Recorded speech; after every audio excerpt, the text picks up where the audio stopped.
Halo teman-teman semua, bagaimana kabar kalian hari ini? Kakak harap pada kali ini kalian tetap diberikan kesehatan. Nah teman-teman, sebelumnya kakak minta maaf karena masih belum bisa memberikan penjelasan secara langsung kepada kalian.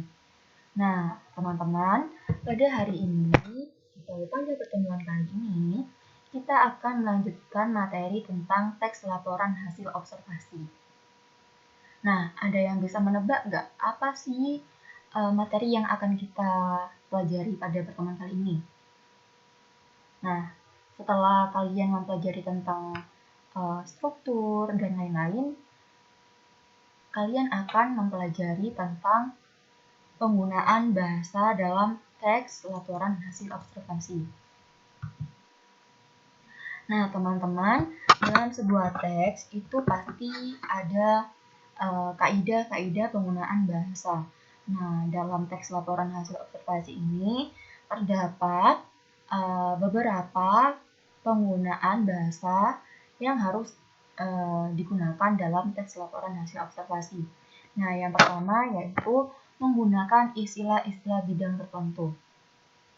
Nah, teman-teman,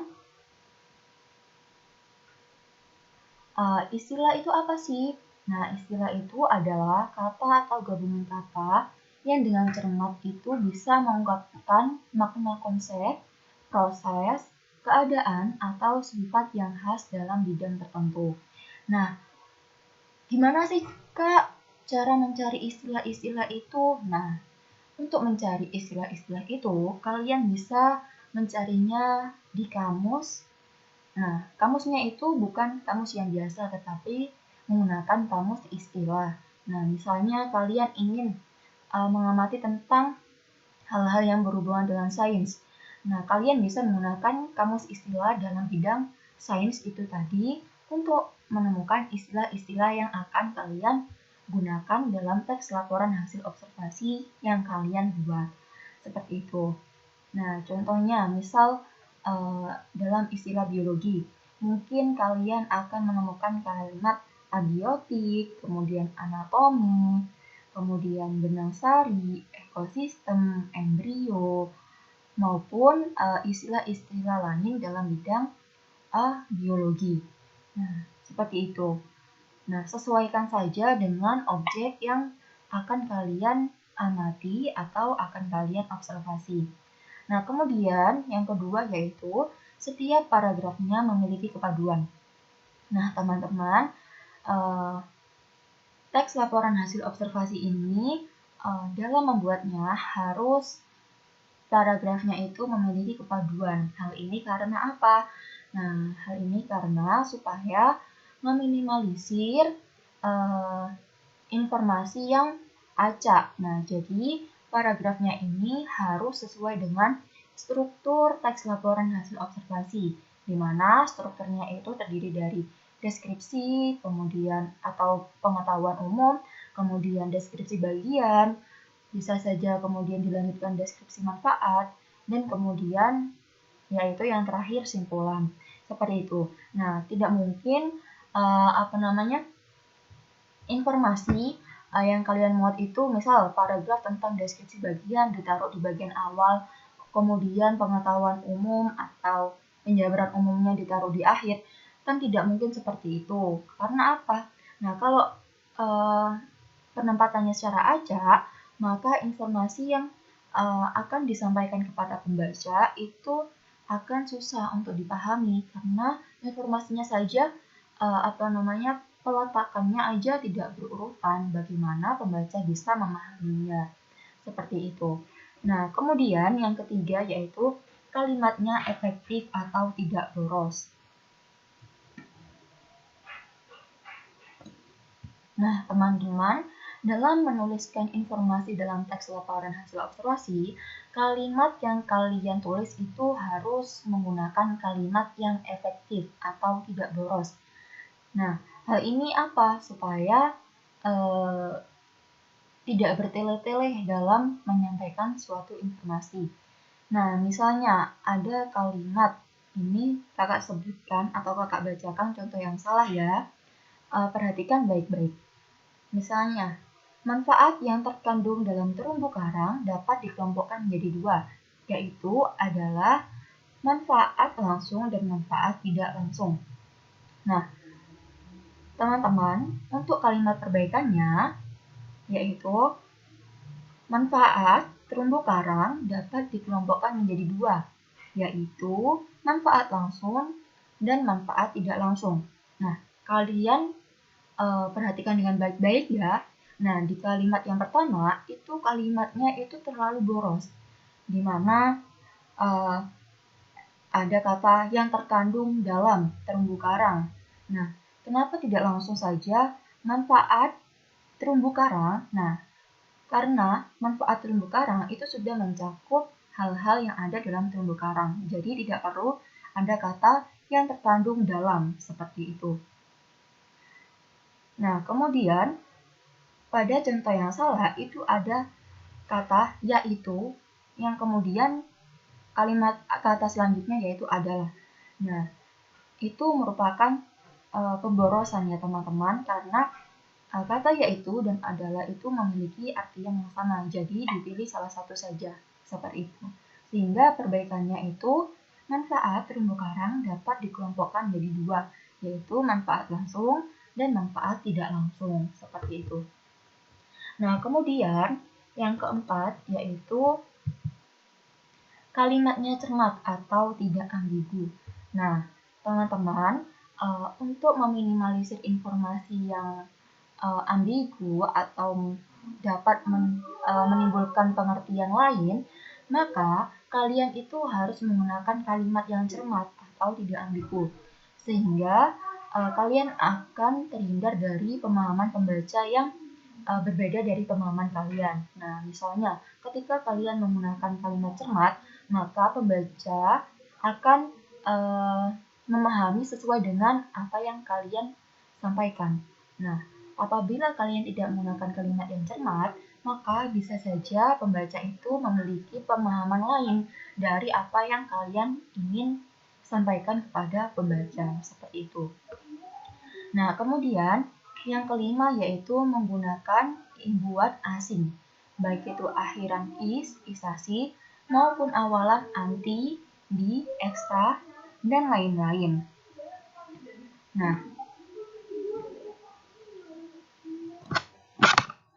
akhiran is ini memiliki makna bersangkutan dengan. Nah, biasanya akhiran is ini merupakan adaptasi dari bahasa Belanda dan bahasa Inggris. Nah, contohnya itu ada kata teknis. Nah, teknis ini dalam bahasa Belanda itu teknis atau tulisannya TECHNISCH. Nah, kemudian kalau dalam bahasa Inggris itu technical. Nah, kemudian dalam bahasa Indonesia menjadi kata teknis, seperti itu. Nah, kemudian ada kata praktis. Nah, di situ kalau dalam bahasa Belanda itu praktis, yaitu PRACTISCH, kemudian dalam bahasa Inggris practical, nah dalam bahasa Indonesia itu menjadi praktis, seperti itu. Nah, kemudian akhiran isasi. Nah, akhiran isasi ini menyatakan proses atau menjadikan sesuatu. Nah, akhiran isasi ini diadaptasi dari bahasa Inggris. Misalnya, globalization, naturalization. Nah, kemudian dalam bahasa Indonesia menjadi globalisasi dan naturalisasi. Seperti itu. Nah, kemudian akhiran atau awalan anti, di, ekstra, dan lain-lain. Nah, contohnya antioksidan, kemudian anti komunis, anti klimaks, anti karat, di mana yang artinya itu melawan atau bertentangan dengan. Nah, kemudian awalan bi, bisa saja pada kata bilateral, bilingual, bikonveks, di mana awalan ini biasanya artinya dua. Nah, kemudian awalan ekstra, seperti pada kata ekstrakurikuler, ekstralinguistik, kadang juga ekstra ini dipakai pada kata-kata bahasa Indonesia sendiri. Contohnya ekstra ketat, ekstra hati-hati. Nah, awalan ini artinya tambah, di luar, atau sangat, seperti itu. Dan awalan-awalan yang lainnya. Nah, kemudian yang keenam atau yang terakhir yaitu menggunakan kata baku. Nah, dalam teks laporan hasil observasi ini, kalian harus menggunakan kata baku. Nah, sehingga kalimat yang dihasilkan itu menjadi kalimat yang efektif. Nah, contohnya kata tidak baku, bawain. Nah, itu kan merupakan kata tidak baku. Nah, kata bakunya apa? Nah, kata bakunya itu tolong bawakan. Nah, seperti itu mungkin bisa saja. Kemudian contoh yang lain. Mungkin contohnya ngambil. Nah, itu kan kata tidak baku. Nah, kata bakunya bisa mengambil seperti itu. Nah, sampai sini sudah paham teman-teman tentang penggunaan bahasa dalam teks laporan hasil observasi. Nah, jika sudah paham atau mungkin ada pertanyaan, nanti kalian bisa chat personal kepada kakak. Nah, kemudian yang terakhir yaitu materi prinsip penggunaan huruf kapital dan tanda baca teks laporan hasil observasi. Nah, di sini ada tanda koma dan huruf kapital. Nah, yang pertama yaitu tanda koma. Nah, tanda koma yang pertama itu dipakai di antara unsur-unsur dalam suatu perincian atau pembilangan. Nah, contohnya ada kalimat ayahku membeli buku, tas, dan sepatu. Misalnya seperti itu. Nah, tanda koma ini dipakai dalam suatu perincian atau pembilangan. Nah, seperti itu. Nah, kemudian yang kedua, tanda koma dipakai di belakang kata penghubung antar kalimat yang terdapat pada awal kalimat. Nah, kata penghubung antar kalimat itu apa? Nah, kata penghubung antar kalimat ini merupakan kata hubung yang menghubungkan antara kalimat satu dan kalimat selanjutnya. Nah, contohnya apa? Ada kata jadi, kemudian dengan demikian, kemudian kadang oleh karena itu, dan lain-lain. Nah, penggunaannya gimana? Nah, ketika ada kalimat, ada kata penghubung. Oleh karena itu, nah setelah kata penghubung itu, tanda koma itu harus digunakan. Jadi, oleh karena itu, koma, nah kemudian kalian menjelaskan informasi atau kalimat yang kalian ingin jelaskan, seperti itu. Nah, kemudian yang kedua yaitu penggunaan huruf kapital. Nah, yang pertama, huruf kapital dipakai sebagai huruf pertama nama diri atau nama diri geografi jika kata yang mendahulunya menggambarkan kekhasan budaya. Nah, di sini ada contohnya Pulau Seram, Antartika, Sungai Kapuas, di mana kata pertama dalam kata ini itu menggunakan huruf kapital. Jadi, misalnya kalian ingin menulis nama kalian. Nah, misal nama kalian ada 3 kata. Nah, dalam kata depan 3 kata kalian itu harus menggunakan huruf kapital semua, seperti itu. Nah, kemudian huruf pertama unsur-unsur nama geografi yang diikuti nama diri geografi.